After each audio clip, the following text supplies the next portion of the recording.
voiture. Pardon, même lunch. Pardon pour la petite secousse.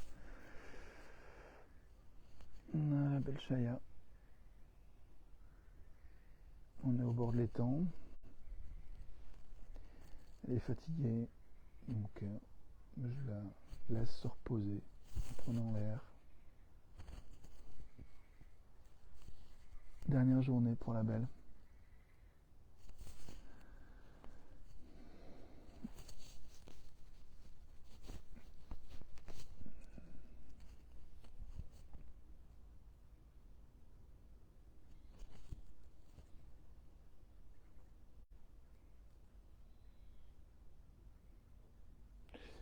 Hier, je réfléchissais sur les différentes étapes du deuil.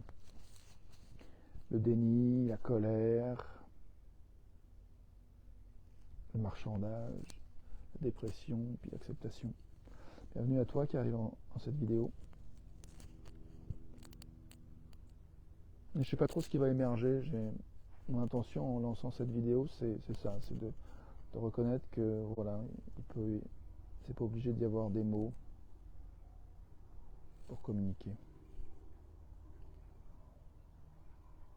Et puis il peut y avoir 100 mots, et puis ce qui est important est communiqué au-delà des mots prononcés. Donc j'ai envie d'inviter à écouter en fait justement l'essentiel au-delà de ce qui peut être dit ou fait. Et ou à travers ce qui est dit et fait, essayer de se brancher sur ce qui est peut-être invisible, ce qui est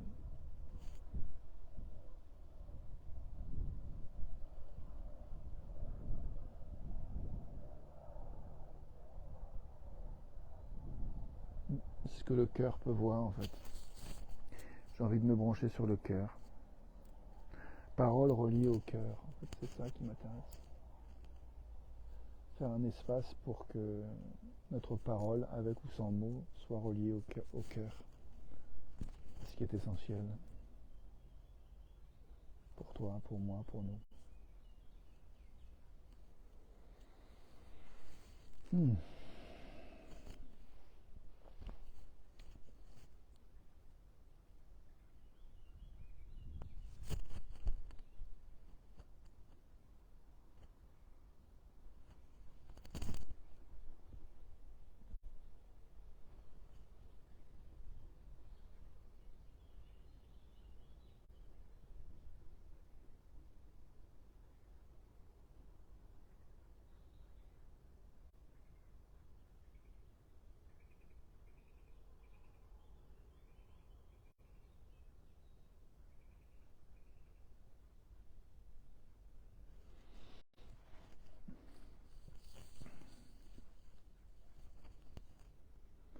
Nous sommes où nous sommes.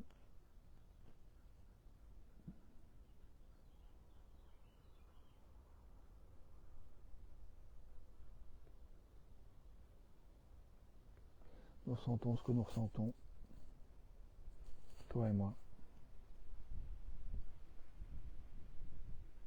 Elle et nous, lui et nous.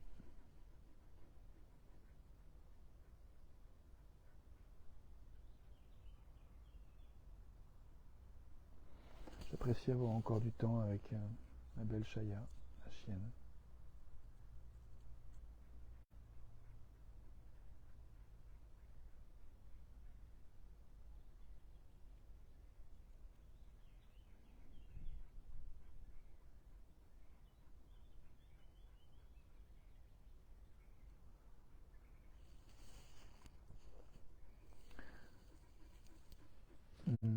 Je vois bien qu'il y a une part de moi qui est un peu dans le déni, qui ne veut pas y croire.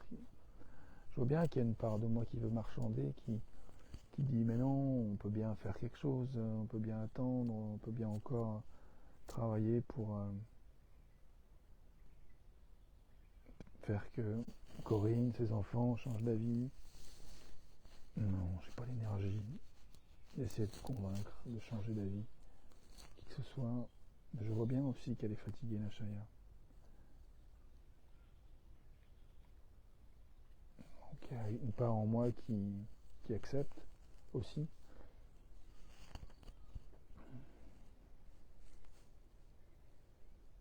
que c'est bien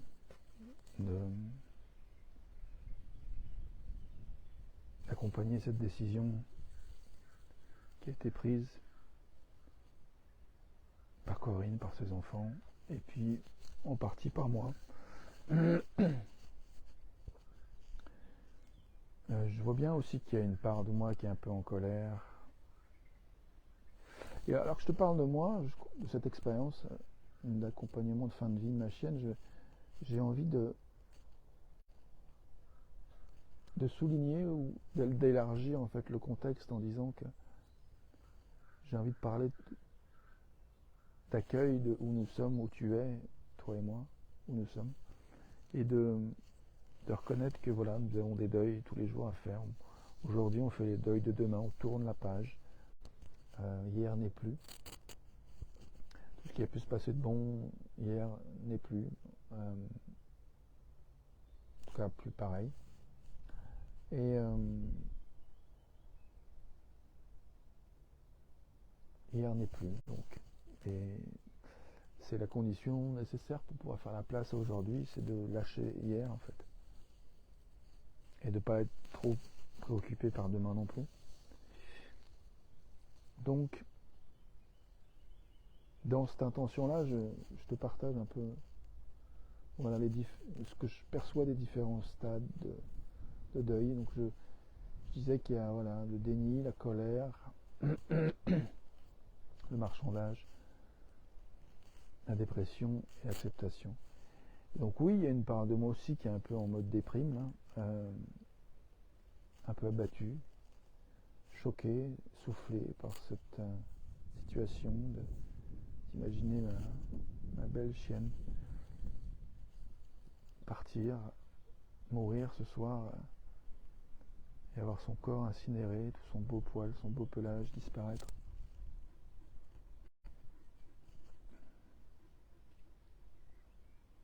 Il y a une part de moi qui est en colère à cette idée, qui dit mais c'est pas possible, c'est insupportable. Il doit bien y avoir autre chose possible, donc il y a l'envie de marchander, l'envie d'être en colère, de refuser, dans le déni, de déprimer, et puis en même temps, il y a une part de moi qui se dit j'ai envie de faire confiance que c'est le mieux pour tout le monde, en tout cas c'est la décision qui a été prise et qui se dessine.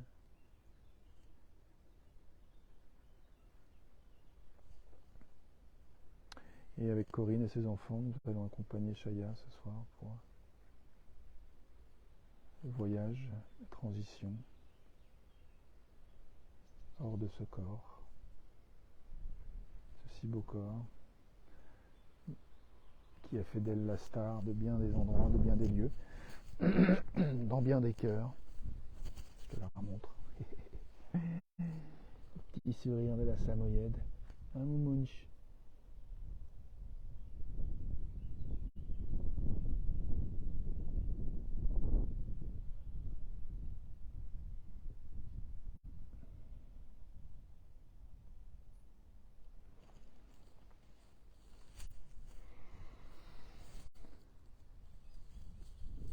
Voilà, nous sommes où nous sommes.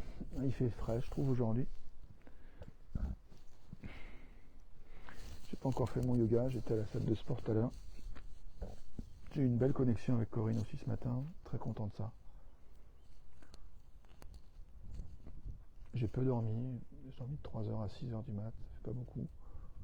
J'ai passé un bon temps avec Chaya hier soir, où je me suis allongé dans le salon à côté d'elle. En fait, je me suis mis un petit peu, pris une peau de mouton, quelques coussins, une petite couverture, et voilà, j'ai un peu usé de son corps comme d'un oreiller quelques temps, jusqu'à ce qu'elle en ait marre, qu'elle se barre, qu'elle s'éloigne, revenir sur le bureau. Donc j'ai pas insisté. Et j'ai laissé avoir son espace, puis c'était bon d'être dans la même salle qu'elle, dans la même pièce, puis je suis allé me coucher à 3h.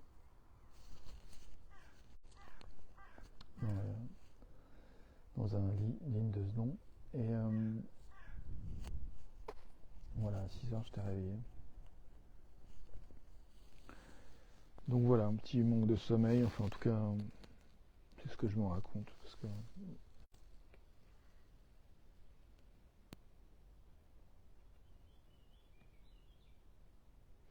Ce que je veux dire par là, c'est que ouais, il y a voilà, un petit peu de résistance à me détendre dans la température qu'il fait. Il y a un peu une part de moi un peu ronchon, en fait. Voilà, c'est ça. Un peu ronchonchon. Et en même temps, je me sens amusé de reconnaître ça. Voilà, j'ai envie de faire un petit temps de silence, de proposer d'écouter ce qui est important pour nous, sans parole. À partir de maintenant, un petit temps de silence.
Qu'est-ce que t'as sous la babine là? Si quoi ça? Je peux te nettoyer un peu? Voilà.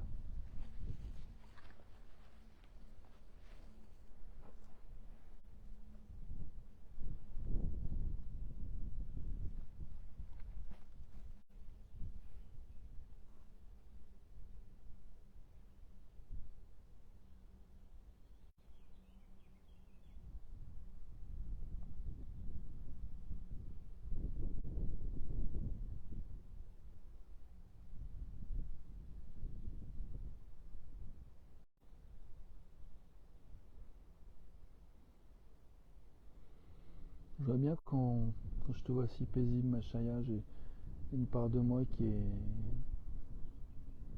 comprend pas pourquoi. Pourquoi faudrait que ce soit ton dernier jour?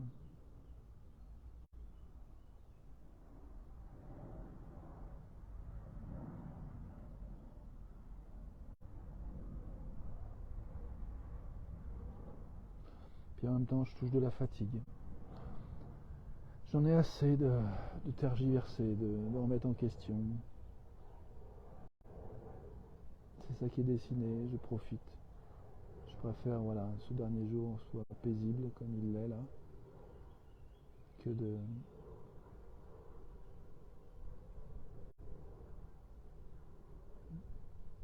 faire durer la souffrance.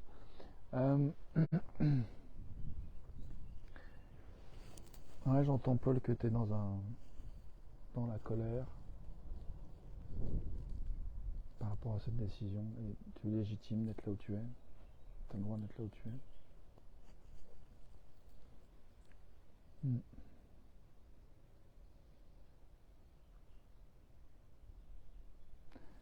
Moi, je me sens triste, un peu honteux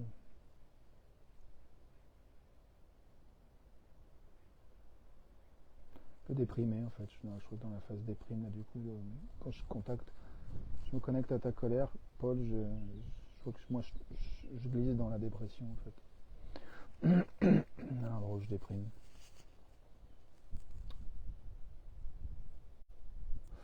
Tout à l'heure, j'ai eu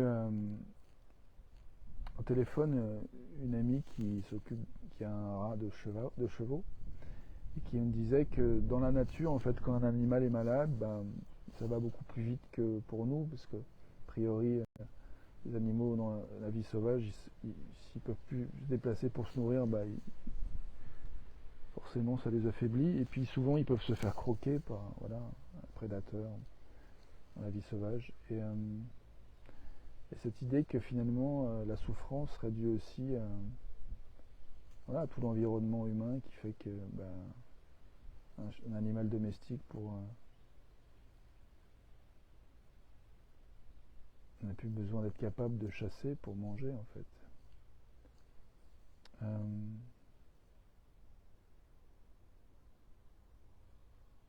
et que dans la vie sauvage, voilà, il n'y a pas ça en fait. Il n'y a pas des êtres humains qui donnent à manger à des animaux, donc il faut qu'ils se débrouillent et s'ils n'ont pas les moyens de le faire, ben, la mort va beaucoup plus vite.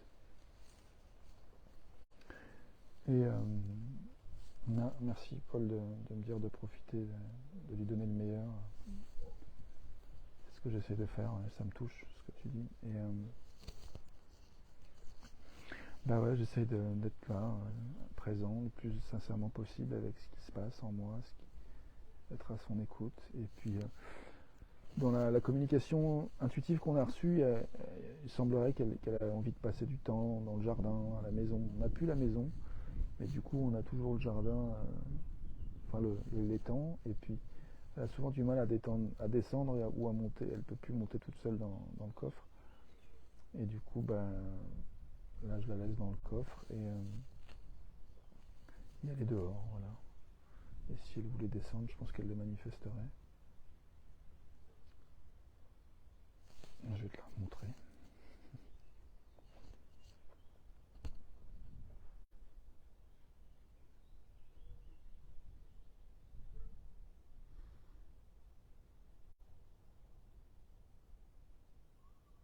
Quelle beauté. C'est la plus belle des chiennes que j'ai jamais vues du monde.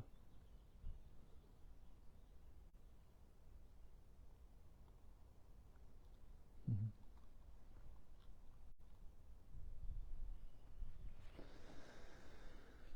Voilà.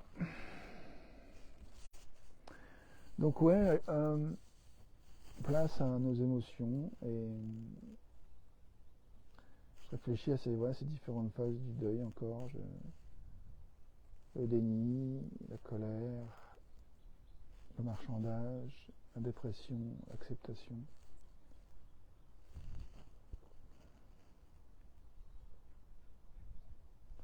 Oui, effectivement, je crois que je suis globalement dans l'acceptation avec un petit fond de déprime, avec un petit poil de colère et puis deux petits poils de temps. Ouais, l'envie de marchander, là, je crois que c'est plus la fatigue.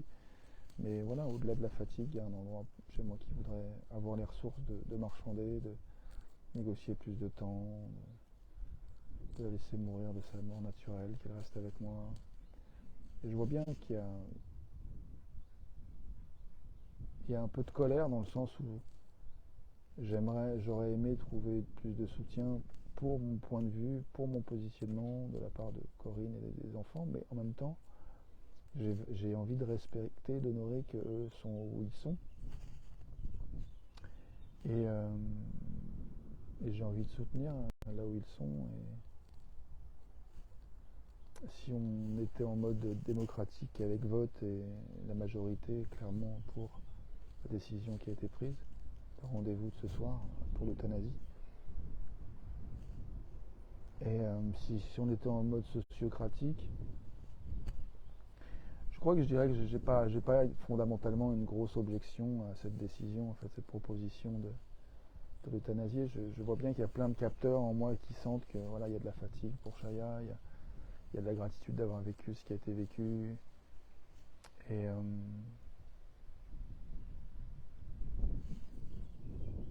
j'ai l'impression que c'est une manière de permettre à la nature de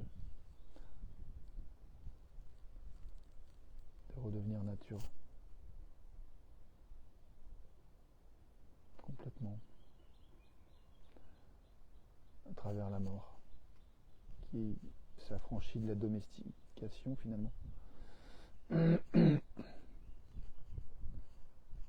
Alors une part de moi se dit c'est des conneries ce que tu racontes, hein. Là je retouche la colère. Mais Paul, tu dis quoi? Pourquoi tu ne gardes pas chez toi totalement? Oui, j'y ai pensé, mais encore une fois, ça, ça veut dire d'aller à l'encontre du choix et du positionnement de Corinne et de Zoé, d'Anatole et d'Octave. Enfin, Octave, je connais pas trop son positionnement, il n'était pas là dimanche. Mais le choix d'Anatole et de Zoé et Corinne est assez clair. L'avis de la vétérinaire aussi. Et puis, donc, pour moi, c'est un peu au-delà de mes forces, si tu veux, Paul. J'ai pas envie de faire ça seul, si tu veux. Tu vois, la garder, c'est lourd. Elle est des fois incontinente, elle fait pipi, caca, des fois elle marche dedans, elle s'assoit dedans.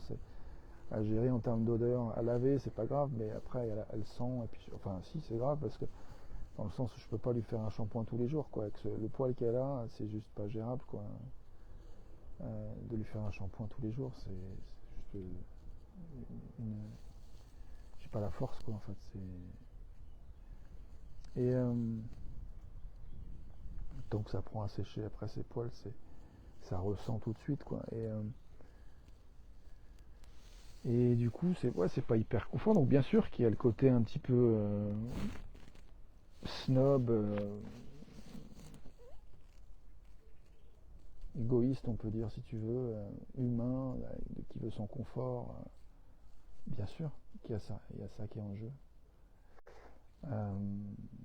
Et du coup, en même temps, on n'est pas des machines, on a nos limites, et j'ai mes limites, et du coup, voilà, c'est lourd, quoi, d'imaginer de porter cette décision seule, de la garder chez moi totalement, sans savoir combien de temps ça va durer, sans savoir, parce que du coup, pour la sortir, elle marche à 2 à l'heure.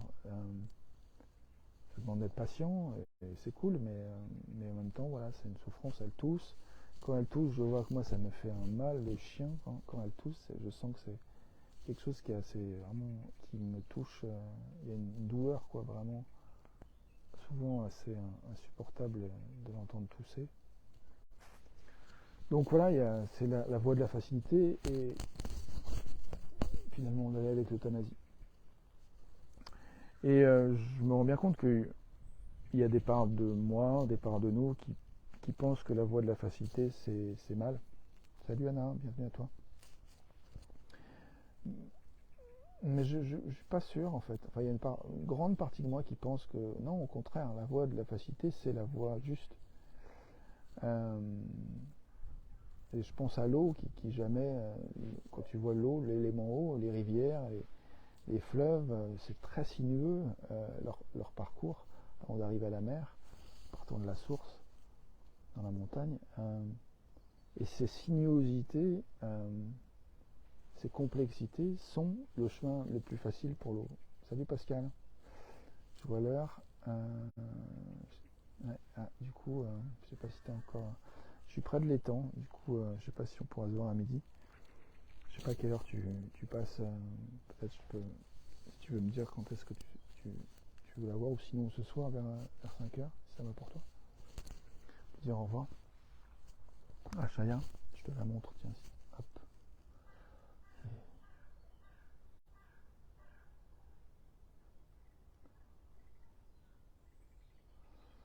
Salut à toutes et tous qui êtes là en vidéo live. Donc je vois qu'il y a Pascal, Anna, Béatrice. Salut Béatrice. Et Paul. Et puis, alors du coup, Béatrice, t'as écrit un truc, je vais lire. Bonjour Rémi, oui, difficile tout ça. Quelle merveille de nous avoir présenté des vidéos de toi et Chaya, notamment au bord de l'étang. Je garde un bon souvenir de Chaya au bord de l'étang. Chouette, merci. Et donc, oui, cette histoire de voie de la moindre résistance, comme l'eau, si l'eau elle peut pas passer, elle passe pas, quoi. Si ça des fissures, que ça s'infiltre, ça passe, mais quand ça passe, ça passe. même si c'est infime. Mais quand ça passe pas. L'eau monte et ça fait des lacs, et ça fait des étangs, et ça fait des retenues d'eau derrière les barrages, et ça fait la mer aussi, contenue entre les océans, entre les continents. Euh, et j'aime bien cette idée que ouais, la nature, la vie, ben, elle va là où c'est fluide, où c'est instinctif, où c'est naturel. Et du coup, ben, pour finir de répondre à Paul, à la question, ben, je, même si mon cerveau des fois a pu penser que c'était égoïste, que c'était lâche, que c'était stupide, oui, j'avoue qu'il y a une part de moi qui veut aller qui veut dire oui à la voie de la moindre résistance et, euh, et lâcher les résistances et laisser faire en fait. Et, et en même temps, je trouve ça magnifique de pouvoir vraiment conscientiser que dans ce processus-là, qui du coup demande que ce qui doit passer passe, que l'eau qui a coulé coule, et pour laisser place à l'eau suivante, à ce qui doit passer ensuite, ben, dans ces processus-là, effectivement, les êtres humains passent par différentes phases et que cette fameuse femme qui a accompagné beaucoup de gens en soins palliatifs, Emmanuel Kebler-Ross, avait identifié ces phases de deuil comme étant le déni, la colère, le marchandage, la dépression et l'acceptation. Et je crois qu'on passe plus ou moins par toutes ces phases, par cycle en fait. Moi je sais que je passe par des phases d'acceptation, des phases de colère, des phases de dépression, des phases de marchandage, des phases de déni, des phases de dépression. Et voilà, et là mon propos avec ces vidéos, c'est de contribuer à créer des espaces pour nous accueillir. Toi tu dis Paul, c'est juste aussi fluidité de la vie. Merci, j'apprécie ta compréhension, ça me soulage. J'avais un peu peur d'entrer dans une polarisation où je sois tenté de vouloir avoir raison, toi aussi, et puis je vois que non, il y a une connexion qui se passe et j'aime bien. Compréhension. Et moi-même, il y a une plus grande capacité à accueillir aussi la colère. Donc vraiment, ça nous apprend beaucoup, je trouve, cette expérience. Moi, j'apprends encore beaucoup. Son regard.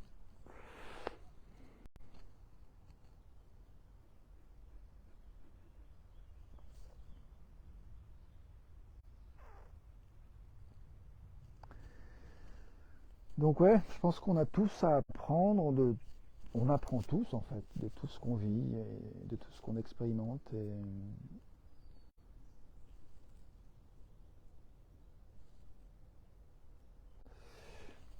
et j'ai froid là et j'ai envie de chaud et j'ai envie de manger. Du coup, je crois que je vais terminer cette vidéo bientôt et aller me réchauffer, me restaurer chez moi. Et je suis content parce que la belle charia, j'ai juste à fermer le coffre et je peux l'emmener. Après, voilà, il faut juste que je l'aide à descendre du coffre pour aller chez moi. Ah. Je vais vous faire un petit tour d'horizon du paysage en partant par le Chaya. Alors, château de Falavier.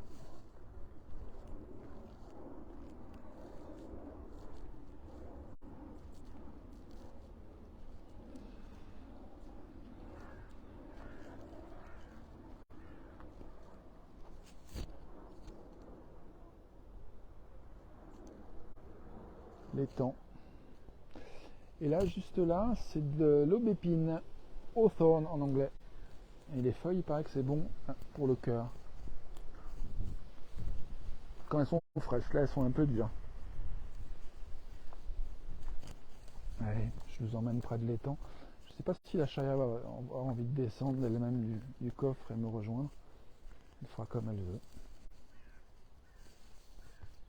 Petit canard qui s'éloigne.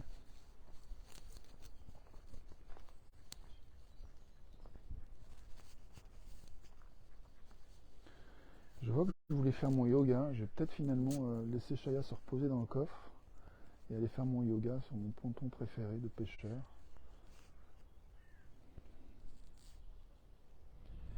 Paul, tu demandes à quelle heure est l'euthanasie? C'est prévu à 18h30 ce soir. J'ai rendez-vous chez le veto avec Corinne et ses enfants. Je les retrouve à 18h15. Voilà, programme. Et puis bah, j'ai de la chance d'avoir du temps avec elle, de pouvoir profiter encore de quelques heures. Et tout à l'heure j'étais à la gym, j'ai couru. Et puis euh, j'allais faire d'autres exercices. Et puis vraiment j'ai vu que non, ça faisait trop quoi. Ça faisait trop de temps sans elle. Donc je suis revenu. Et là je vois quand même d'aller au ponton faire mon yoga.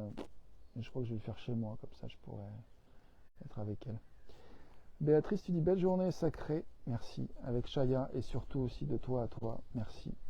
Bon yoga alors, ouais, je crois que je vais le faire chez moi. Paul, tu dis je ferai une méditation pour elle, ça me touche énormément, merci.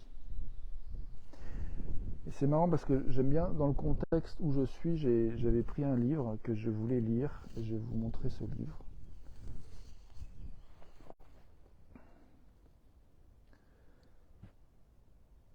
Une vie bouleversée.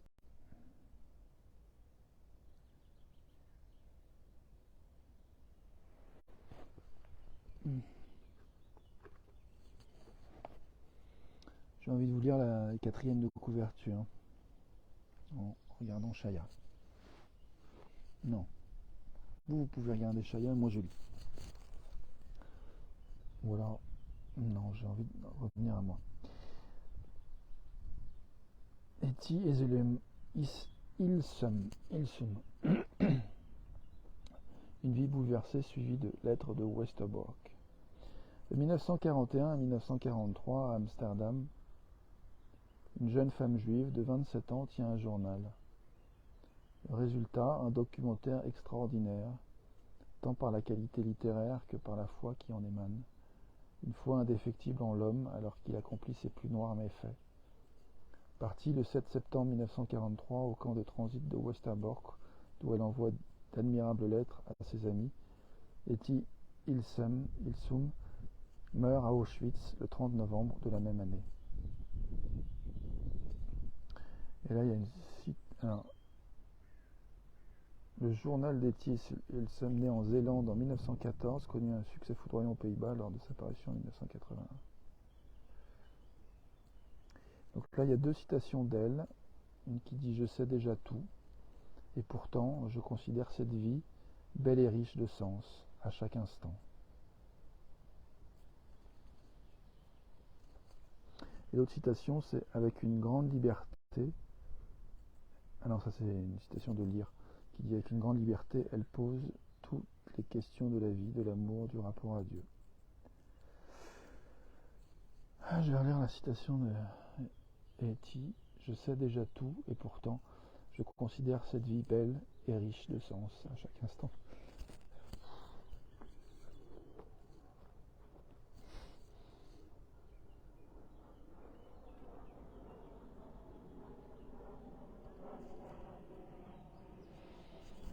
On montre les arbres. C'est beau.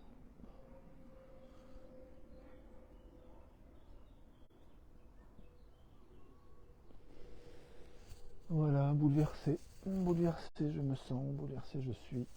Et vivant. Jusqu'au bout. Elle est vivante, la Chaya. Je serai là avec elle jusqu'au bout. Merci à vous.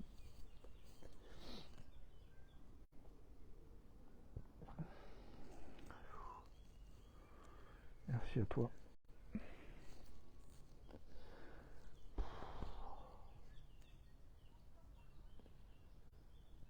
Ouais, bouleversé.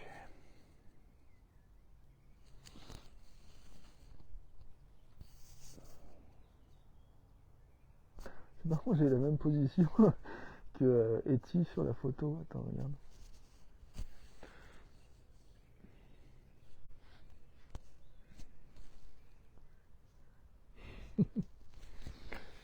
Voilà. Eh bien, je nous dis à tout de suite. Et puis pour ce qui est de Chaya, bah, elle sera toujours là. Nous l'aimerons. Nous nous souviendrons d'elle. Nous aurons ses photos, nous aurons ses vidéos pour la voir encore si nous voulons. Merci Machaya. Tu fais un beau modèle photographique et vidéo. Oui, tu es magnifique. Ma chouchounette. Je t'aime. À tout de suite.